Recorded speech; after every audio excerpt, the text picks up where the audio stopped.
Vous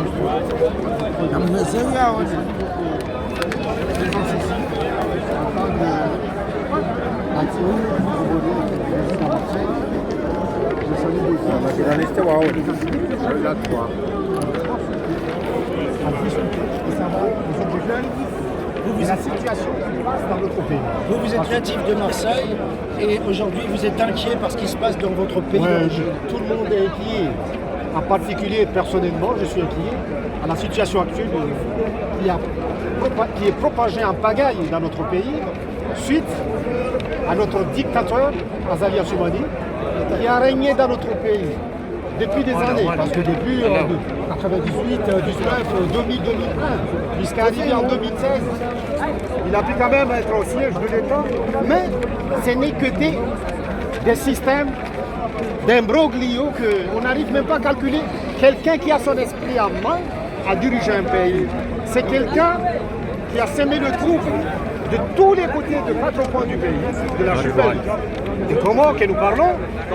Pour moi, j'ai salué l'Union africaine qui ont dit qu'on met abstention à ce sujet de cette élection du 24 mars 2019, parce que ça a été que des bêtises, ça a été que des dépêches à pousser des militaires pour faire du cafouillage, bousculer les ascenseurs, les cadres et tout. Concrètement, comment vous comptez faire depuis Marseille pour peser sur le résultat de cette élection dont le scrutin est contesté? D'abord, chers amis de transport, on salue la commission de la santé, commission nationale de transition. Ce qu'ils ont fait, c'est de désigner quelqu'un qui devient président, disons, le grand patriote de la nation, Salih Mohamed, le nommé campagnard qui est déjà en exercice, parce qu'il est déjà en exercice. Et n'en parlons plus que là, il était retenu ou arrêté, mais nous ne sommes pas là. Mais jusqu'au bout, la nation, la communauté, partout là où chacun se trouve, on va agir et ça va bousculer Azali jusqu'à ce qu'il descende de son siège. Parce que, bon. Et qui vous soutenez aujourd'hui face à un colonel, un président colonel qui est contesté? Bon, face à un président colonel contesté, d'abord ce n'est pas un colonel.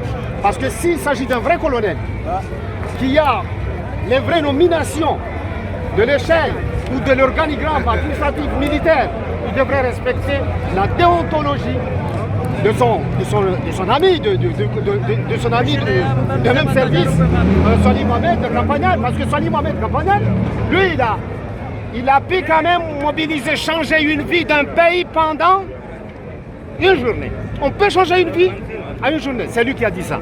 Et on l'a vu, dès 5 h du matin à 18 h, il a mobilisé 32 000 mercenaires jusqu'à ce qu'il les a bloqués de ne pas retenir ou entrer dans notre radio nationale.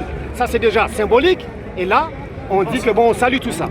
Je vais simplifier. Est-ce que vous pensez qu'il y a un coup de... On va changer d'attente. Est-ce que vous pensez qu'aujourd'hui, dans les Comores, on peut parler d'un coup d'État, j'allais dire un coup d'État permanent? Un coup d'État, il y en a eu un certain nombre, mais là il s'agit d'un véritable coup d'État institutionnel. C'est-à-dire quelqu'un qui a marché sur les institutions, qui a marché sur la Cour constitutionnelle et qui aujourd'hui un petit peu a mis en place une Cour suprême qui est assez bonne. Et donc tout ce qui est relatif au recours qui concerne le droit électoral a été complètement bafoué. Donc il fait exactement ce qu'il veut. Donc on peut appeler cela un coup d'État institutionnel. Est-il permanent? Oui. Ça fait plusieurs fois que ce pays a eu à souffrir de nombreux coups d'État.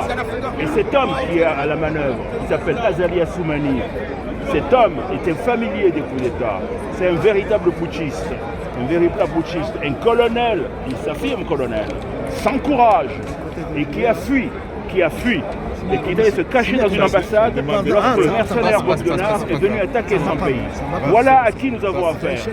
Cet homme est incapable de verser son sang pour son pays, mais il va verser le sang du peuple qui est aujourd'hui en train de souffrir. C'est lui qui verse le sang.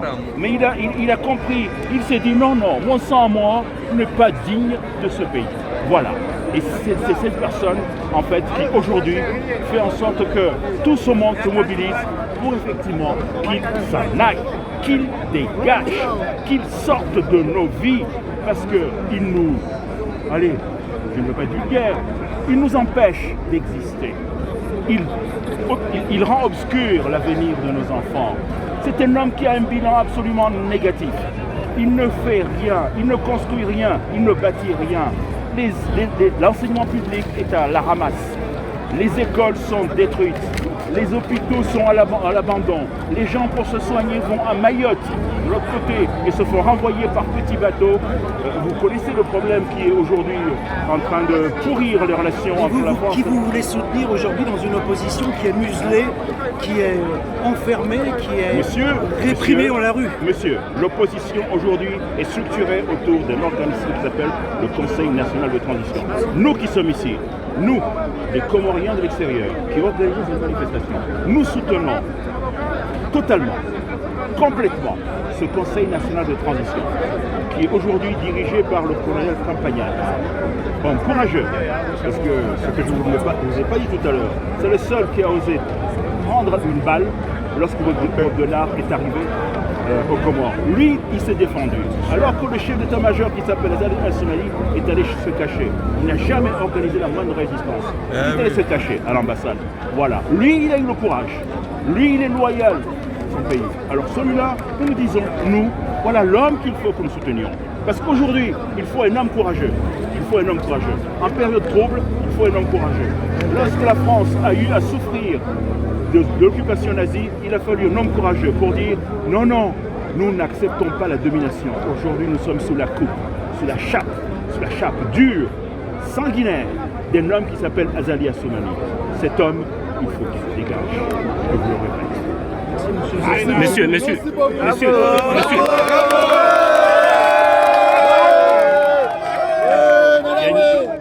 Attendez, on se parle après. Voilà, la question que vous avez posée, là, normalement, on se parle après, je prends le nom, prénom et tout.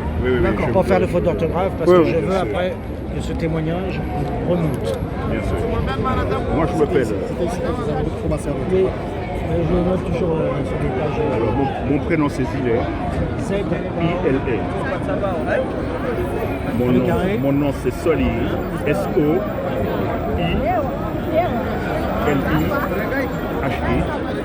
Je suis l'ancien directeur d'innovation de la Chambre de commerce et d'industrie de Marseille.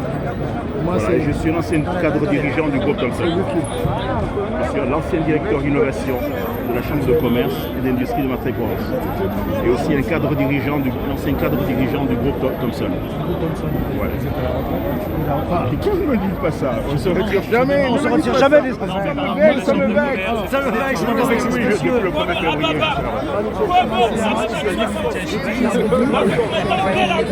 D'accord. Attendez, je peux pas noter tout le monde parce que j'ai un reportage ce soir assez court où je vais montrer les Comoriens. Je vous donne mon numéro de téléphone.